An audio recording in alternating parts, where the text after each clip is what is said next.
එකක් ගේන්න ගොඩාක් වරක් වුණා. ඒකට හැමෝටම මම සෝරි කියලා කියනවා.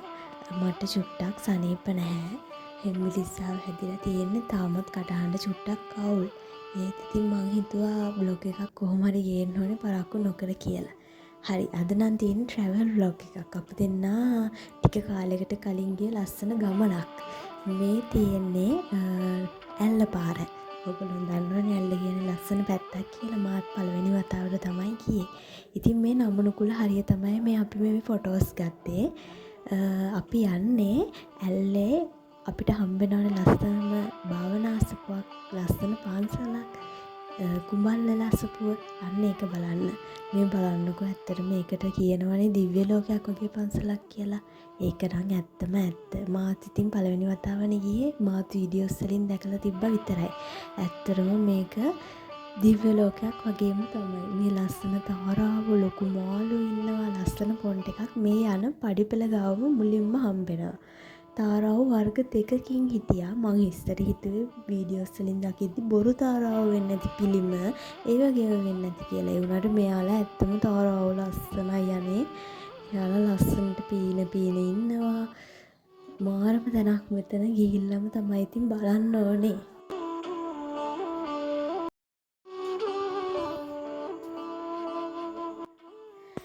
උඩට යද්දී මේ පඩිපෙළ නැගගෙන යද්දී මැද හරිය මෙන්න මේ වගේ ලස්සන තැනක් තියෙනවා. පඩියෙන් පඩිය වතුර හිමීට වැටිගෙන යනවා.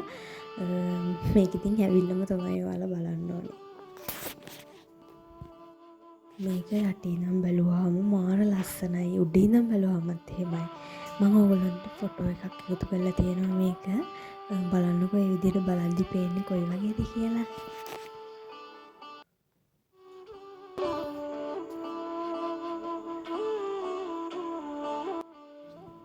උඩට නැග්ගට පස්සේ විහාරේ වටේම තියෙන මේ වගේ මල්. මාරම ලස්සනයි යන්නේ මේ මල්. ඇත්තටම මෙතන මේ වගේ මම දැකලා නැහැ කිසි පන්සලක තියෙනවා. මේ ලාරිල් පාට මාඩල් මල් මම මෙහෙදි තමයි මුලින්ම දැක්කේ. සමහර තැන්වල ඒකේ පෙති සුදු පාට පෙතිත් තියෙනවා. මාරම ලස්සනයි යන්නේ හැම තැනම ඒ කියන්නේ වටේම තියෙන මේ වගේ ඒවා.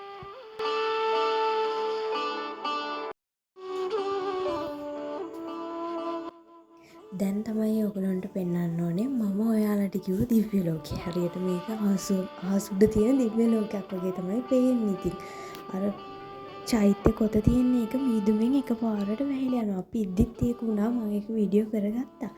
ඔයාලටත් ඒක ෂෙයා කරගන්න ඕන නිසා බලන්න මේ වටේම මීදුමෙන් වැහිලා තියෙන්නේ. මේ පන්සල නිකන් ආස මැද තියෙනවා වගේ තමයි ඒකට පේන්නේ.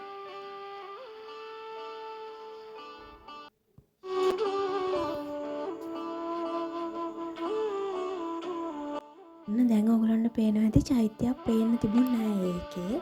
ඒ කියන්නේ ඒ වෙලේ තමයි මීදුම් ආවේ. දැන් ඔයගලන්ට පේනවානේ අර පේච්ච කොළපාට කඳු මොනවත් පේන්නේ නෑ. ඔය ඔක්කොම අහස මැද තියෙනවා වගේ නිකන් පේන්නේ. ඔය මීදුම බැස්සට පස්සේ තමයි මේ වීඩියෝ එක ගත්තේ. ඔය අපි යන්න හදද්දි මම පොඩ පල්ලෙහා වීඩියෝ කරා. මේ පල්ලෙහා ඔක්කොගෙම තියෙන්නේ බෝගන් විලා මල් තියෙන්නේ. ඒ වත්තක්ම මේ කඳ පල්ලෙහාටම තියෙන්නේ මේ බෝගන් විලා. ඒත් ඒ පන්සල වටේම තියෙන්නේ බෝගන් විලා. මාරම ලස්සනයි යන්නේ. මේ පන්සලේ විශේෂත්වයක් තියෙනවා. කුණු චුට්ටක්වත් කිසිම තැනක නැහැ. පන්සලේ නම් බිම බැලුනම පේන විදිය. මේ පන්සල ඔයාලට කියන්න ඕනේ අඟහරුවාදට හැමදාම වහලා කියලා අපිට කිව්වා. එතකොට යාළුවා මේ පන්සල අඟහරුවාද දවසම සුද්ධ කරනවලු. අපි දැන් පන්සලෙන් එළියට යද්දිම ටිකක් හවස් වෙලා තිබ්බ නිසා ඉක්මනටම අපි ගියා රෑ වෙන්න කලින් යන්න ඕන නිසා. දැන් අපිට හම්බුණා ඊළඟට පාරවල් මැදින් හැමතැනම ඉතින් මේ පැත්තේ තේවතුනේ. ඒ කියන්නේ යන්න පුළුවන් හරියට අපිට ඇවිදන් යන්න පුළුවන් හරියට තේවත්තක් අපිට හම්බුන්නේ නැහැ. මෙතන නම් අපිට ෆොටෝ එකක් ගන්න මෙතන නවත්තලා. ඉතින් අපි මෙතනදී නම් කූඩල්ලෝ එහෙම කෑව කකුල් හොඳටම මතකයි මට මෙතන අමතක වෙන්නේ නැහැ කවදාවත් ඒක නිසා. එහෙනම් ඉතින් මේ බ්ලොග් එක බලන්න. ඔයාලත් එක්ක මම තව ලස්සන බ්ලොග් එකක් ඉස්සරහට ෂෙයා කරගන්නවා. දැනට ඉතින් මේ බ්ලොග් එක මම දැම්මේ ඉතින් වීඩියෝස් ටිකක් තිබ්බ නිසා මට හිතුණා අපරාධනේ මේක ඔයාලත් එක්ක ෂෙයා කරගන්න ඕන කියලා. එහෙනම් ඊළඟ දවසේ ලස්සන වීඩියෝ එකක් අරගෙන එන්නම්. මගේ යාළුවෝ හැමෝටම ආදරේ. බුදු සරණයි පරිස්සමෙන් හැමෝම ඉන්න.